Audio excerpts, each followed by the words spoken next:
Here we are, day 3 in Fusion 360 in 30 days. Now we're going to take our 2D thing and make it 3-dimensional. Finally! If you've watched up to this point, then you already know I'm only teaching you the stuff that I've used in my real life, and I'm cutting out all the BS. That's all I'm gonna say, so why don't we just go ahead and get into today's project. A velocity stack, or ITB, individual throttle body, horn, trumpet. I've heard of different names. I've heard it both ways. And all I really need to know is the overall look of this. I'm not after recreating this perfectly. That's not the point. Or let's just create a quick general sketch and then we'll come back and take this 2D thing and make it 3D. So you may be looking at this and going, why is he doing it this way? Well, really, it goes back to I'm just using the same things that we did in episode 2. The line, the construction lines, the dimension tool, circles, really bare bones basic stuff. We're going to build on all of that, of course, as we go, and there are better ways to do these things, but we're just not there yet. We will get there, but you're gonna have to wait a minute.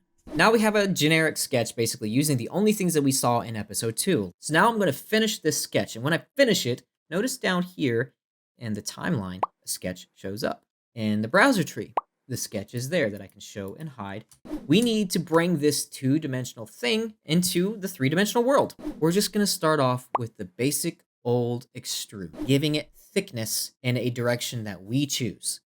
So I'm going to choose all of these things. And I'm going to see over here in this pop-out menu that it selected 8 profiles.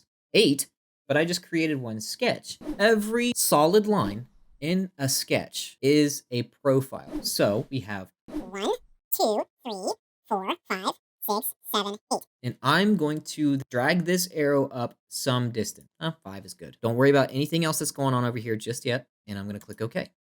So we have this basic flange piece now where it bolts to the carburetor, but we're missing the bolt holes and we're missing that center hole. We're going to go back to extrude, but instead of bringing something into the 3-dimensional world, we're going to use extrude to take away things in the 3D world. Weird. If I click and hold my mouse button down, it allows me to select through the bodies, the actual solid objects that I've created, which are bodies. And when I do this, it brings up a menu, then it says, which one do we want to select here? Well, I want to select this center hole because I need it to be cut out. Click that as my profile. I'm going to drag it through this object. Since I am technically bringing an object into a 3-dimensional world, it's interfering with something that's already there. Fusion thinks that I want to cut it out. And in this case, it's right. And that's why it's turned red right now.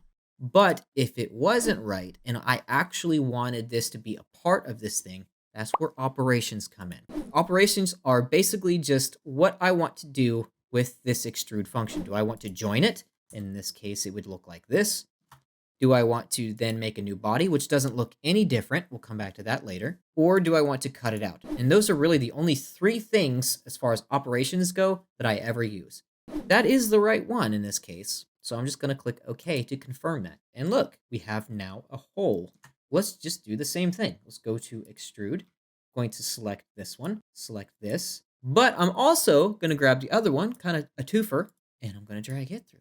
And now we have the bolt holes. We're finished with this basic flange. And I can be done with this sketch. But now we need to create this horn section, this trumpet section, which is more of like this than it is like a conical shape. And it's definitely not a cylinder. So how can we do that? It's a weird shape to try to create, but Fusion has a tool called the Revolve tool, which is definitely going to help us out. Requires some thinking to use the Revolve tool. We have to imagine that we're looking at this directly from the side and that we put something right down the center of it that it can spin around. Call it an axle, call it a pole, or in the case of Fusion 360, call it an axis. We're going to make a line that represents that. And I'm going to draw it in a new sketch. And this will make sense as I do it more than it will than trying to explain it. So I'm going to create a sketch on this plane, looking at it from the side. And I'm going to picture what this would look like. But how the Revolve tool works, and this is the part we need to think about, is that it's taking like a cross section of whatever it is we're trying to revolve. What does that shape look like? And that's the shape we need to draw. Let me just show you because I think it's going to make more sense. And a little footnote here, remember when I told you that it doesn't matter which units of measurement that you really use, it's just always best to start in the units that you want to work with? This is why, because I'm working with metric system right now, and this is 3.5 inches tall. I'm mixing my units a little bit, but Fusion can do that for you. So I'm going to draw a line going up 3.5, and I'm going to tell it IN for inches, and it'll automatically do it for me. We have our axis, we have our axle that we need to spin this thing around. If you were to picture that being right down the center of this, what would a cross section of this particular trumpet piece look like? It might look a little bit like this. And these are just random numbers. We need to draw the bottom of this to make a closed sketch, because if we don't have a closed sketch, remember from episode 2, we can't do anything with it, at least for what we're doing. And because I remember that I made that center hole 48 millimeter, half of that, the radius is 24. So I'm just going to use that same thing. Yes, there's an easier way to do that, but we're not there yet. So we have the top, we have this piece here, and then we have the bottom. We need that weird little shape, right? Well, that's just an arc. So I'm going to click here, click that other point that I just drew, and then, I don't know, something like this looks about right. It's shaded blue. Shaded blue sketches are closed, called a profile. And all I'm going to do is finish this. And this will make sense as I do it, I promise. But notice down here, I have 1, 2, 3, 4, 5 things in my timeline. So I have my sketch, I have all of the extrudes that I've done, and my other sketch. So it's recording as we go. And over here in the browser tree, I have a body, I have the first sketch that we did, and then I have the second sketch. Now I need to take this shape and revolve it around a thing. Let's do that. Go to Create, Revolve. This shape over here in this panel, it's asking us around what axle, around what axis. And I'm going to select this right here. And I'm doing that because if I were to imagine that shape, that piece of the cross section, spinning around, this is the shape that you can see in red that it would create. But it's red. Why? Well, it thinks that I want this profile that I just spun around to cut out from this bottom flange piece that I've already created. And that's because they are going to interfere with each other. I want them both to exist, and that is controlled down here in the operations section. Don't worry about any other thing here. If I wanted it to instead be joined together with a thing that's already there that it interferes with, I would just simply select join. And notice what happens when I do that. It joins it together. I'm going to click OK, and I'm going to show you that now that flange and that thing that I just made, that horn shape, is joined together in one single body. But maybe that's not what I wanted to do. Maybe I wanted this horn section to still remain separated. When I join things together, sometimes I lose a little bit of control over the ways that I can edit or modify that thing later on. So it's sometimes best to just leave it as a separate thing. Well, down here in the timeline, I have the revolve, and I need to make an edit to that. I'm going to double click it, and I don't want it to join. I want it to instead be a new body. The thing that it changed is not really how it looks, but over here, I now have two bodies. I have this one, and I have this one. I can always bring these things together, but for now, it's just sometimes easier to leave them separated. Okay, so this looks really good from this angle, but if we were to think about what we're trying to do, this has a hole all the way through it. That's going to be kind of tricky because I can't just cut a hole out through the center of it based on the shape of it and have the wall thickness exactly the same. There are a couple ways you can do this in Fusion that make it easy, but I'm not going to go over that. Instead, I'm going to stick to the basics just so you can see how this works. So what I actually need to do, edit the sketch that I originally created for this horn piece. Now it's down here in the timeline. Remember from episode 2, parametric modeling means that I can make an edit early on in my whole process that then goes downstream and affects everything after it. So I'm going to do that. I'm going to go to this sketch, double click on it. It brings me back to that point in time. Then I need to think about this for a second. How can I create a shape that has a hole in the center of it using this in the Revolve tool?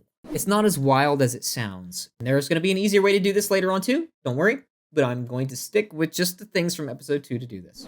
I'm going to use my arc tool again. I'm going to go on this line right here. And I'm going to go down to this line right here. And I'm going to do this. Now, if I wanted to make this a certain thickness, I'm going to go with my dimension tool, and I'm going to say, I want this to be 4 millimeters thick right here. and also 4 millimeters thick right here. And there we go. If I go to finish, well, that didn't do anything. No, because if I were to double click on that revolve now to edit it, it has 2 profiles selected as opposed to 1 that we had originally. We don't want this whole thing. We want just that new little sliver that we made, and we wanted it to go all the way around that center axis right here. And notice when it does that, it takes this shape and spins it all the way around and creates this. So we have the flange and we have main body of the horn section. That's the majority of the thing. But now it has this little lip right here that goes around. When you're creating sketches in Fusion 360, any flat surface is a plane that you can sketch on.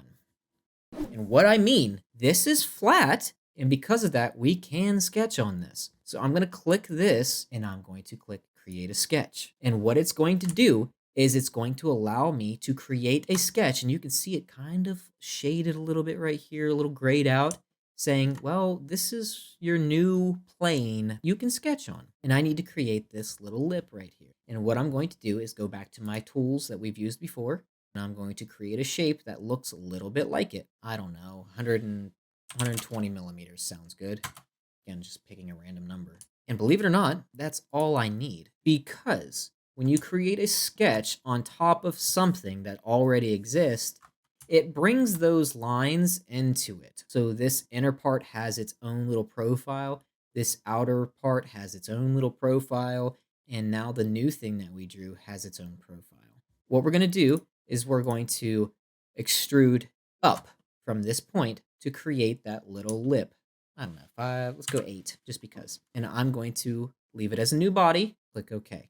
But it looks like we have a little bit of a step down right here. And that's not what we want. We want that to be included all the way up to this. So I'm just going to go back into where we extruded this in our timeline. We're going to grab this centerpiece right here to add it to and click OK. And we have 3 bodies. We have this one, and we have that upper piece. We have the basic idea of what this is. But now let's say that I actually did want all 3 of these things to just be one thing now. Well, I can go back to where we started. I can go and find this revolve, double click on it, and I'm going to change what it was in the operation as a join. Click OK. Notice we have only 2 things over here now. We have the joined piece, which is this one, and we have the one that we just made. But maybe I wanted that to be a part of it too. Just go to join and click it, and now we just have one single body. All right, so we have a basic representation of what this is, but let's just say for a second that this upper part is just way too big. You can see that it's not that drastic. What can we do about that? Well, Fusion 360 also has a tool under Modify, but it functions a lot like an extrude called Press Pull. And Press Pull is actually like 3 things all in one, sort of like a multi-tool. It functions a little bit like extrude.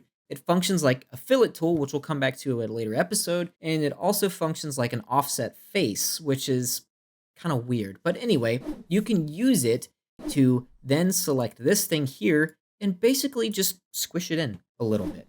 So let's go in, I don't know, -6. A little closer, let's go -7.5. And then confirm that with the OK or Enter key. Well, that's a little bit less drastic and a little bit more like this. And honestly, that gets us to a basic shape that is pretty close to what this is. Now, it's not an accurate recreation, obviously, because there's other things that we need to talk about before we can do that.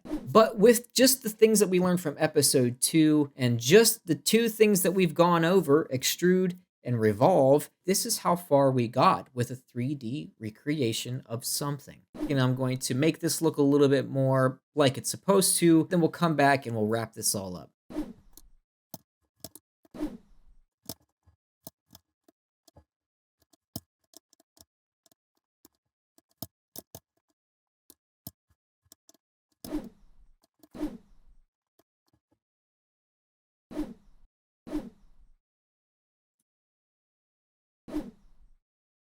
So as this is rendering out, I wanted to tie this back to the main theme of my channel here, so we created something like this, but this information can be used for literally any project that you want. So if you like this series so far, and you think that what I'm offering you is, well, sort of useful, at least at this point, no BS, liking, commenting, subscribing goes a long way to helping nobodies like me here on YouTube grow their channel. All three of those things go a long way to feeding the algorithm monster that is YouTube. Honestly, I really like doing what I'm doing, so it's sort of a win-win for me.